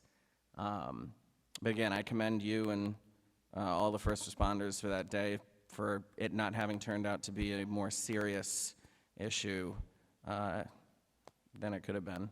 So thank you. Anyone on the council have any questions or comments? Chief, quick question, and forgive me if you mentioned this in your report, but how long did it take to respond to the situation once it was called in or identified? We were there less than a minute. Perfect. Thank you. Yeah, so I'm sure it's going to be discussed in this motion. But I just feel like it's a very tough situation, and I mean, it almost seems like there's more police officer presence there on May 14th or whatever it was, or the date, than there is during the summer. Is that fair to say? On that particular day, that is fair to say. Yeah. So, obviously, the young people that came there, if it was a high school thing, they didn't come in a bus or anything. They came in cars, I guess, right? Correct. Yeah. So, and they left in cars? Correct. Yeah. So, it almost seems to me that somehow the beach, the part of the beach that beach operations that controls the parking has to do something, but it's not like, I don't think we want to overreact like sometimes government does and shut down the parking lots to, you know, our friends and local people walking their dogs or whatever happens there on a nice day. So I just, you know, implore, you know, whoever's going to be involved in this committee to just think about it as an isolated day, and it's very unfortunate it happened. I'm really surprised with all of that, you know, security. They were blatant enough or brazen enough to do that kind of thing, you know, because it almost seems like they were bound to get caught, but I guess gang members and people like that don't really care if they get caught. So that's unfortunate. So I just feel it's an embarrassment to the town, and I'm glad, and, you know, we talked about this at agenda setting. I was like, you know, I'm glad to hear that all of this preparation was made, and I'm sure it helped a bit, you know. I just can't even imagine having to try to deal with that stuff. It's crazy. So I think my idea is communication. I mean, we had police presence, and I think that that's really important. But when you have, like, my experience is that we need to communicate expectations more clearly. And I think forming partnerships, working with the schools, and like I said, that goes a long way. I know that, you know, there's 98% of the kids who are good kids, and what you want is for those kids not to get involved in a situation. You don't want added, when something like that happens, if there's a fight, you want those kids to stay away and just deal with the issue of the fight. And what happens is a lot of those kids get involved, and I think if you could set the expectation, you know, and especially the schools. I mean, I'm going to talk only because I was a teacher for 35 years in a high school in the inner city, and I know that the teachers, you know, when you talk to the kids about you represent our schools and you represent us as a community, and they have this expectation coming in, it goes a long way. Not for every child. These incidents are going to happen. And you could have all the police officers you want, but that kid is going to do what he's going to do, no matter who's there. But I think you want to create a situation where people feel welcomed they feel like they're there, you know, the police are there to help them, they're going to be part of the day, you know, have a great day, address issues when they're happening, you know, oh, by the way, can you pick up that trash? You know, you just hit the trash there. And I think that's what we want to do. We want to create a culture where people want to behave at the beach, where people want to be there to enjoy the day and not be part of this chaos and craziness. And I don't know how you do that. I really don't, but I do think partnerships and being, talking about this and using social media, because that's what the kids use, that's what people use social media to let people know, you know, this is what is expected of you, reinforcing that when they're coming in, whatever. I don't know the answers, but I do feel if we put all these people together in a room, that somebody may have something that we didn't think of yet. And so that's why I am suggesting that we have this meeting or this get-together with all these stakeholders, residents can be included, and maybe there's something that someone can come up with that we have not thought of, but I think we have to rethink and relook at the whole thing, because you could have all the police you want. Some of these kids, it means nothing to them. And so basically what you really want is you want them to respect the beach, and you want them to respect themselves and what they're doing there. And I think that comes with communication, and that comes with not them feeling like, well, the cops are here to get me. You know, they want to work with us and with you. And I'm not saying that's what you guys do, but I just think sometimes we need to promote more, that we're there to help them, not to go after them. That's just how I feel from my experiences. And like I said, in the past, we do receive a lot of information from some of the cities up north when things like this are possibly going to happen. We've gotten information from RIPD at times, from state police, province police. It just, with this particular incident, we had no fair warning. The only reason we had extra guys on that Tuesday and that Wednesday, because we saw the weather. It was going to be 90 degrees, so we knew people were coming down, so we've had extra guys on. Maybe we have to look to see why they didn't do it at any other beach around. Like, why didn't they do it at Scarborough or Sano Cove? Are those manned earlier than our beach? Oh, we have the Chief, best can I- beach, Jim. Chief, can I chime in on that? No, they're not. They Because open we are the Memorial most Day, popular beach in the area. I mean, we've been noted for it for years. I mean, like I said, like Alex said, it happened up in Hampton Beach, happened in Long Branch, New Jersey. It's been happening everywhere. They pick a beach. When I worked for RIPTA, we would call up the police department. We'd just go, you got them for the day. We'll get them tonight when they come back. We'd give them a warning. We get 3 bus loads. Yeah, so You it's know, we'd have pocket. thefts down here, and then they'd come back up to Providence, and, you know, we had problems. But one thing I do want to say about this, I do believe more than one thing, but, you know, Donna's right. All the police in the world aren't going to stop something like that. And I agree to have a welcoming, you know, atmosphere for people. I think it's great. But I also think that we have to be very clear. This is a gang-affiliated individual who was on bail for illegally possessing a firearm and firing randomly into a crowd of people in the city of Pawtucket with no fear of recourse. Every one of these idiots knows there's cameras everywhere watching them. They don't care. And he comes down to the town beach while he's out on bail. Some judge lets him out on $500. If he wasn't out on $500 bail, maybe somebody else would have done it, but it wouldn't have been him. And it wouldn't have been those kids. It's you know, they just do what they want. They have no fear of the police. None, which is evident when, you know, the judge lets them out, randomly shoots in public where he knows cameras are, gets caught, doesn't care. It's a sad state of affairs, and anything we can do to try to help that, I'm all in favor of it. Thank you. But the fault lies with this kid. I agree. I agree with you, Jim. I mean, nothing was going to stop him, but what we want is to try to get the rest of the people not to get involved in it so that you can handle that one situation. Again, I think, you know, having adults in charge and people knowing that there's adults in charge and there's expectations, it might be a first step. I mean, what do we got to lose? We might as well, you know, see what we can do. So thank you. The other thing I'll add is, you know, just give a shout out to our Parks and Rec director and the beach staff who really do a tremendous job, as well as our CSOs who really do a tremendous job throughout the entire beach season to make it such a admirable and desirable beach to want to come to. You know, there's a reason why, you know, all these people come down before the season opens, because it's the best beach in Rhode Island.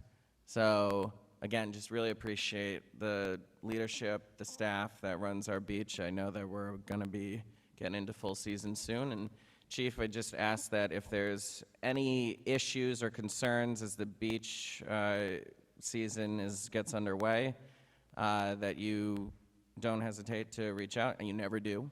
It's just formality that I'm even requesting this, but please reach out as soon as possible, and we'd be happy to address it any way that we can. Thank you. I've already spoke to Director Kershaw about a couple new things we're going to implement. The CSOs do start next week, and I have also transferred 3 officers to a different shift from 11 a.m. to 7 p.m., so there's more beach protection. Excellent. Thank you. Thank you. And so this is a question for the council. Since I know this is a scheduling item, I do want to make sure that we are clear in who we are designated as the 2 town council members to lead in this dialogue when Mr. Tierney is able to put together a meeting. I would be glad to be a part of that conversation. But before we go on, I just want to say one thing.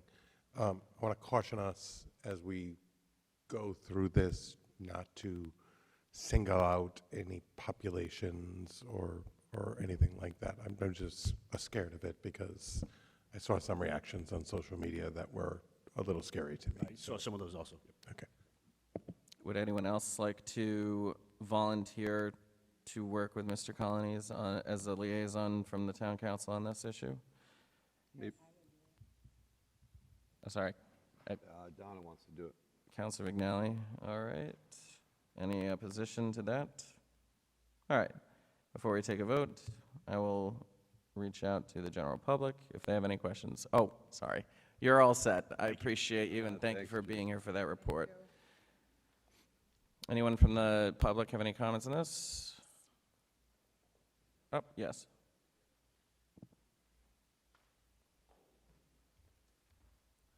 I just wanted to thank the police department and Chief Rikas for handling the situation that day.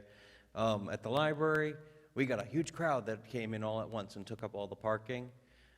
Thanks to the police department, their vigilance, and working with us as well as the businesses, we were able to help make sure that people were being directed to the right place to park their vehicles, and able to allow for residents of the town to be able to use our services. So I appreciate it very much, and they did an excellent job despite all the chaos that was going on, and we very much appreciate it. So Thank you. And thank you for the services that you and the library continue to provide this town. Similarly, if you have any issues that come up as the season progresses, particularly with access to the public library, if it ever becomes an issue, please don't hesitate to reach out to us so that we can address it. absolutely, thank you so much. Thank you.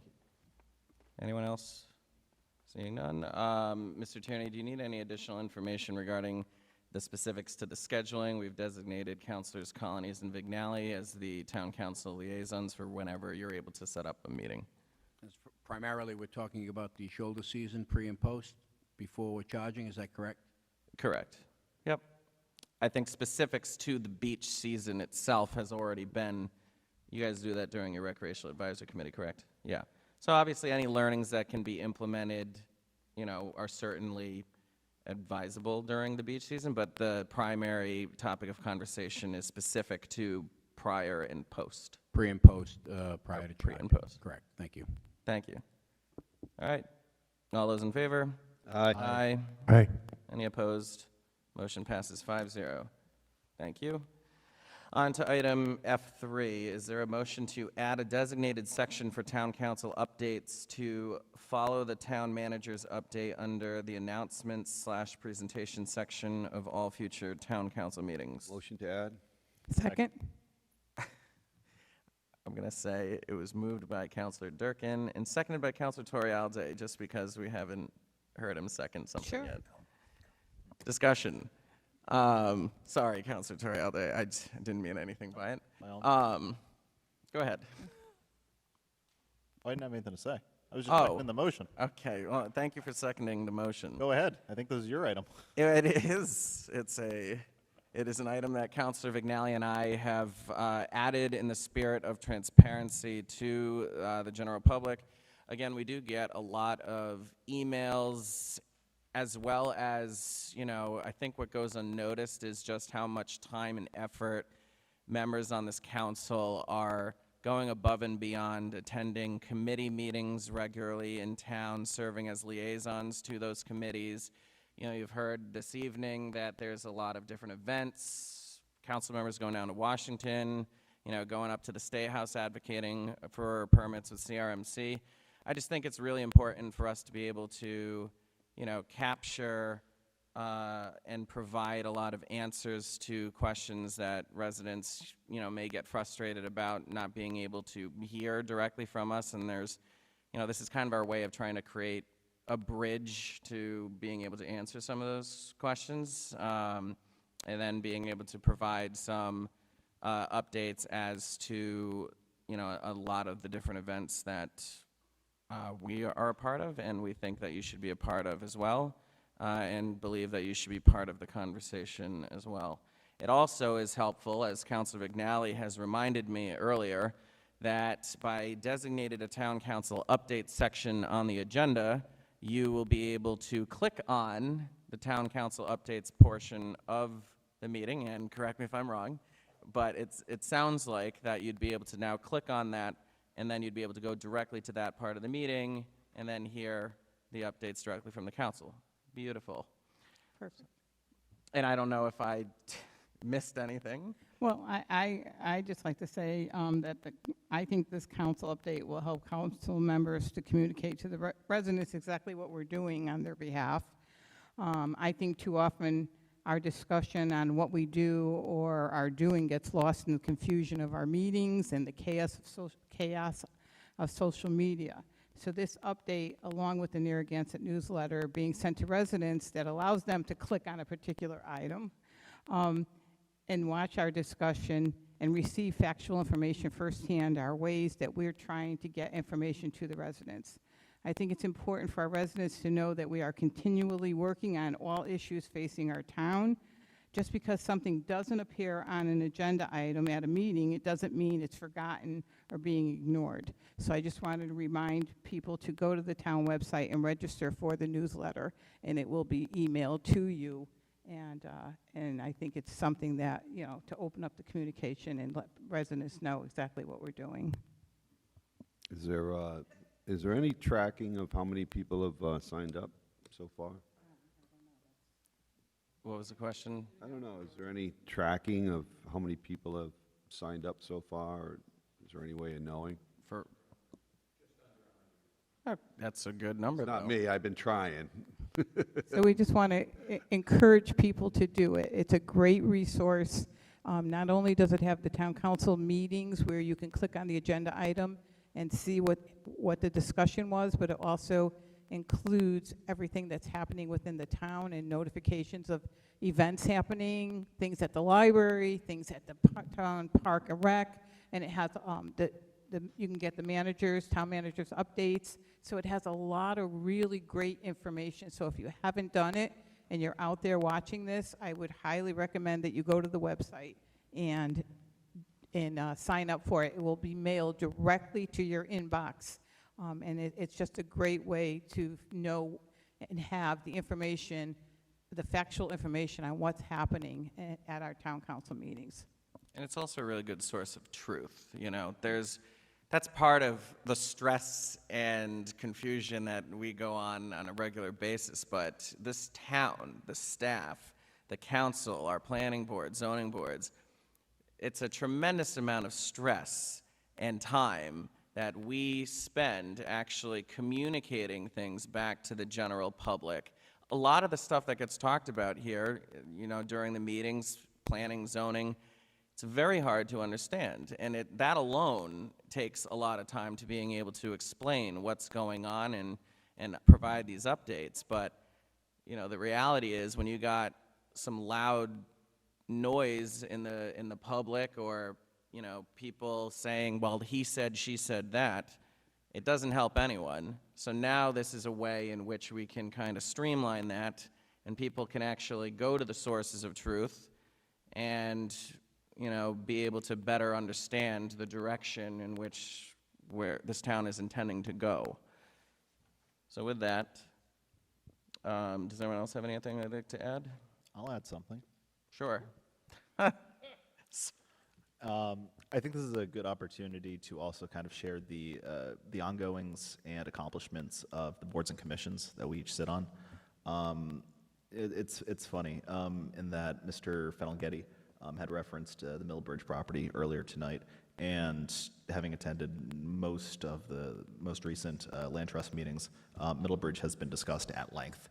So it is in the consciousness there. It is being discussed. It has not been forgotten about. And this updates and announcements section, I think, would be a good opportunity to, again, kind of promote the work that our boards and commissions are doing and that we sit on. Well said. Anyone else? Anyone from the public? All right, seeing none, all those in favor? Aye. Aye. Any opposed? Motion passes 5-0.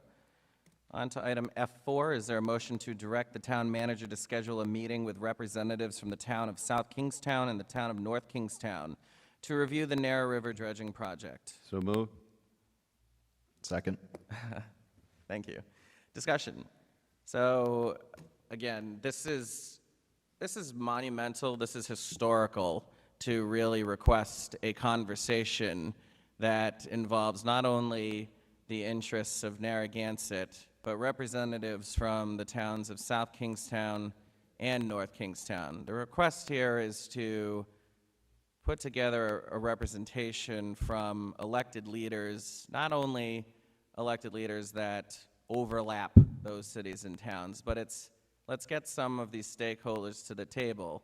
Town council representatives from South Kingstown and North Kingstown. The reality is this dredging project abuts more than just Narragansett. It impacts South Kingstown and North Kingstown as well.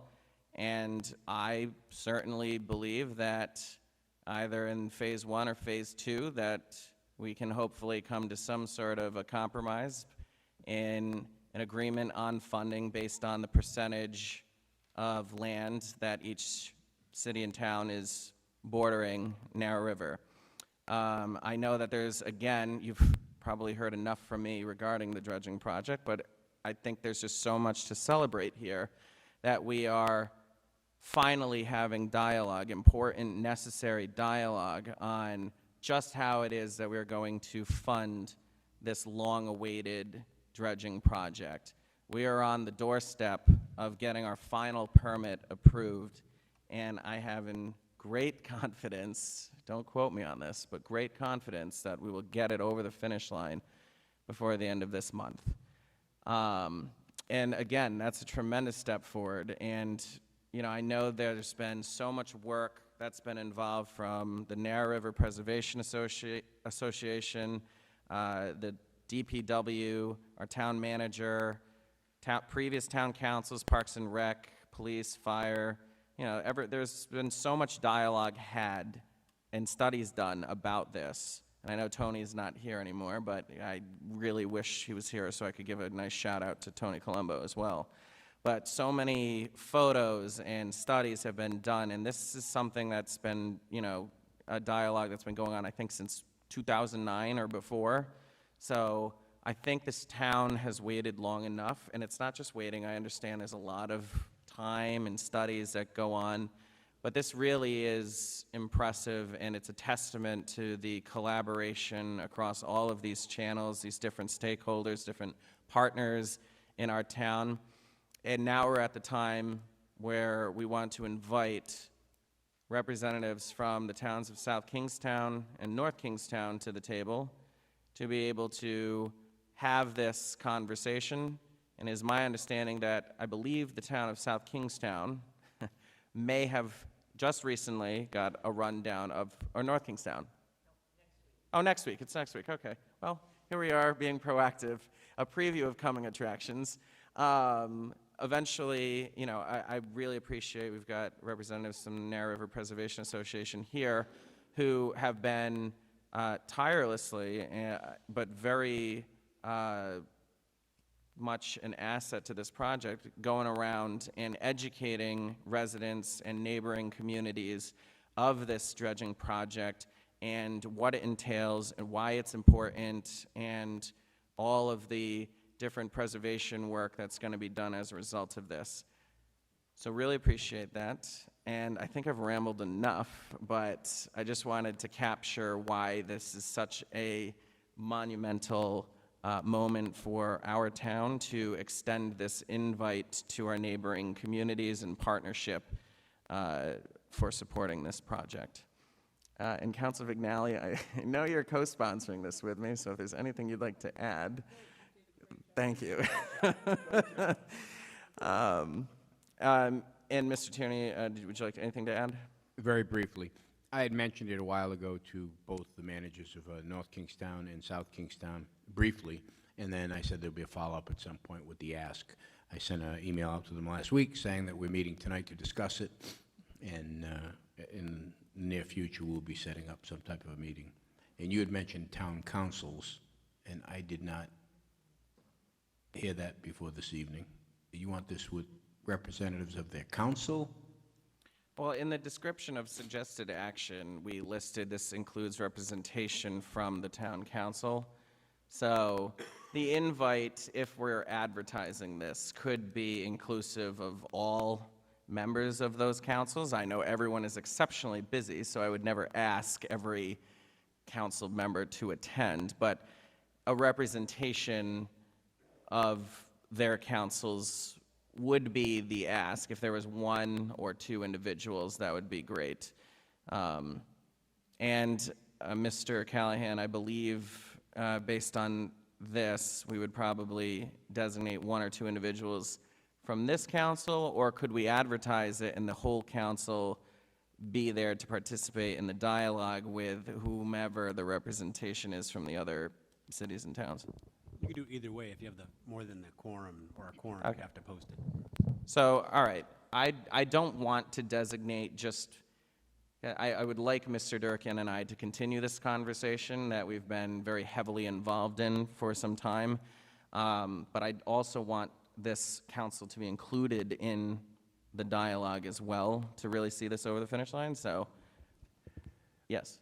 Why don't I try to set up the first meeting with the two council representatives from here and the managers of North Kingstown and South Kingstown, and that'll be a good starting point. And then we'll go from there. They can coordinate with their councils. How's that? Yep, sounds good to me. Thank you. With that, I would like to make the recommendation to continue designated Mr. Durkin and myself as the liaisons for this council until we can establish a more fruitful and larger conversation with the more council members. Is everyone okay with that? And I think James is saying that if it's posted, then anybody, all five of us, can participate legally, right? Yes. Yeah, okay. And I think this is just preliminary, I think, and then at a later time we'll do that. Okay, awesome. And now, would anyone from the public like to comment on this item? I mean, everyone waited so long, right? We've had so many people in attendance. All right, seeing no one else from the public, any final statements from the council? And before we vote, I do want to give a shout out to the Dunes Club, who's been a tremendous partner in this as well. I apologize for neglecting that in my earlier sentiments, but they've been tremendously supportive throughout this entire project as well, and we look forward to working with them and collaborating with them as well.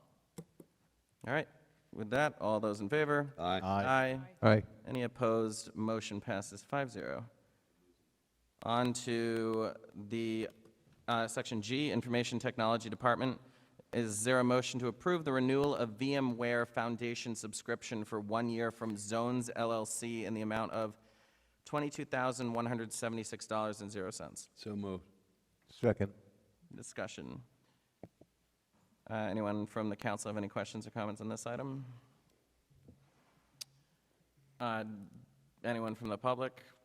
Mr. Tierney, any oversight? We're good? All right. All those in favor? Aye. Any opposed? Motion passes 5-0. On to finance. Is there a motion to award the bid for professional auditing services and agreed upon procedures to CBiz CPAs PC for 5 fiscal years as follows: $102,000.00 for fiscal year 26, $104,500.00 for fiscal year 27, $107,000.00 for fiscal year 28, $109,600.00 for fiscal year 29, and $112,200.00 for fiscal year 30, with the award being for the first fiscal year and the other 4 years being continued at the discretion of the town. So moved. Second. Discussion. Well, you guys are doing a really good job at my ad-libbing up here. Woo! That was a hard one to read, but thank you. Thank you. Keep it coming. Really appreciate this item being added and the direction from our finance director and our finance team. Does anyone have anything they'd like to add? I just kind of want to question the highest score for CBiz versus the second place bidder. How significant was the differential in score?